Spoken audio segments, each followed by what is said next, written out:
झुडपी जंगलामधील कायद्याची अडचण दूर करणार, त्याचबरोबर झुडपी जंगलांमुळे विकास प्रकल्प थांबलेले आहेत असं बावनकुळेंनी म्हटले। वाळू माफियांवर अंकुश ठेवला जाणार असल्याचं सुद्धा बावनकुळे म्हणाले। सर्वसामान्यांना वाळू मिळेल यासाठी प्रयत्नशील असल्याचं सुद्धा बावनकुळेंनी सांगितले। तर बावनकुळेंनी महत्त्वाची माहिती दिलेली आहे।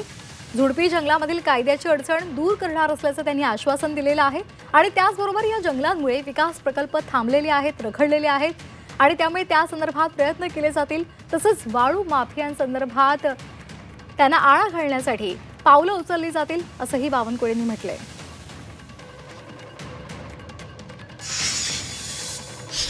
विदर्भातल्या झुडपी जंगल जमिनीमुळे मोठ्या प्रमाणावर विकास प्रकल्प थांबले आहेत। साधं स्मशानभूमी सुद्धा बांधता येत नाही गावात।